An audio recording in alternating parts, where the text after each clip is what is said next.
Actes chapitre 8, les frères désignés pour servir à la table s'approchent maintenant. C'est le moment de la scène. Merci. Actes chapitre 8, le verset 32. Le passage qu'il lisait était celui-ci.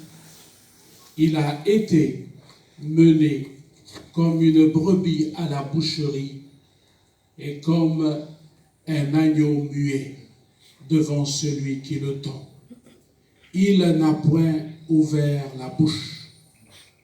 Dans son humiliation, son jugement a été levé et sa postérité qui la dépeindra, car sa vie a été retranchée de la terre. Amen.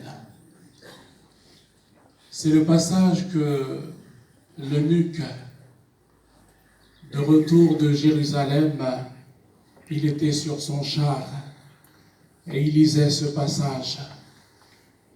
Il en a été interpellé. Cet homme, c'est un haut fonctionnaire de la reine d'Éthiopie, Candace. Et on voit dans ce passage, frères et sœurs, quelque chose de fort, de grand, mais aussi de répétitif. Il n'a point ouvert la bouche.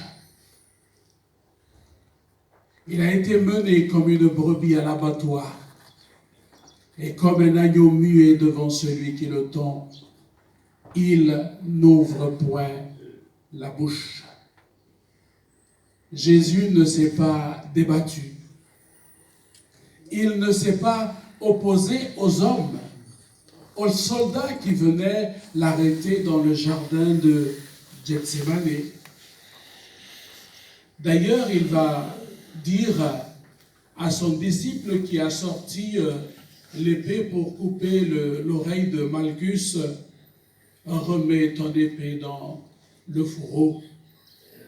Ne boirai-je pas la coupe que le Père m'a donnée à boire? Ce n'est pas de cette manière-là qu'il faut combattre. Jésus ne s'est pas débattu. Il a laissé, voyez-vous, le plan rédempteur de Dieu s'accomplir et se faire dans sa vie. Alléluia.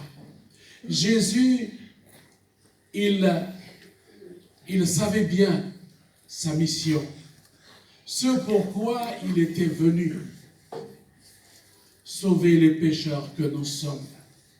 Alléluia. Nous sauver de nos péchés par le seul sacrifice qu'il a accompli, mourir sur la croix. Jésus, il est soumis. Il s'est soumis, il s'est humilié. D'ailleurs, Paul dira, c'est pourquoi Dieu l'a souverainement élevé et lui a donné le nom qui est au-dessus de tout nom. Alléluia. On voit au travers de ce sacrifice quelqu'un, un homme qui est motivé par son amour pour les perdus. Pour nous, frères et sœurs, quand nous prenons ce repas, nous voulons commémorer la mort de Jésus. Sa résurrection, parce qu'il n'est pas resté définitivement au tombeau, mais il est ressuscité. Alléluia. C'est notre victoire, frères et sœurs, sur nos épreuves, sur nos difficultés. Et nous attendons son proche retour. Alléluia. Béni soit le nom de Jésus.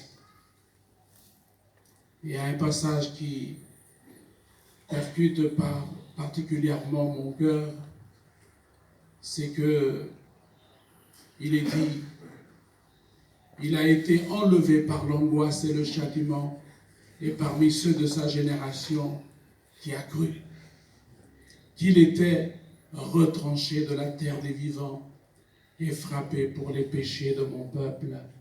Amen. Il s'est vu supprimer son droit. Alors qu'aujourd'hui, on cherche nos droits, mais lui, son droit a été supprimé. C'est dire l'amour qu'il a pour chacun de nous, un grand amour, donner sa vie pour chacun de nous. Béni soit le nom de Jésus. Notre frère Daniel Capiciri va maintenant prier pour le repas. Seigneur, nous voulons te bénir. Nous voulons te remercier pour ces symboles, Seigneur. Merci Jésus. Merci également pour le pain, Seigneur, qui, Seigneur, retrace, Seigneur, ta mort sur la croix. Merci pour cette grâce que tu as offert à chacun de nous, Seigneur, pour pouvoir rentrer librement dans la présence de celui qui a, Seigneur, c'est vrai, délivré, Seigneur, de ce monde, Seigneur. Tu as fait de nous tes enfants. Seigneur, merci parce que nous avons cette ferme assurance que tu reviens également. L'Église, et racheter, Seigneur, mais c'est vrai, tu veux que nous soyons chaque jour, Seigneur, là près, Seigneur, pour ce monde de tout, Seigneur. Merci pour ces symboles, bénis chacun de nous, Seigneur, bénis tes enfants, que nous puissions toujours, Seigneur, regarder à toi, Seigneur, regarder à la croix là où, Seigneur, tu as payé le prix pour chacun de nous. Merci, Seigneur. La gloire, la louange et l'honneur, Père, au nom de Jésus. Amen. J'invite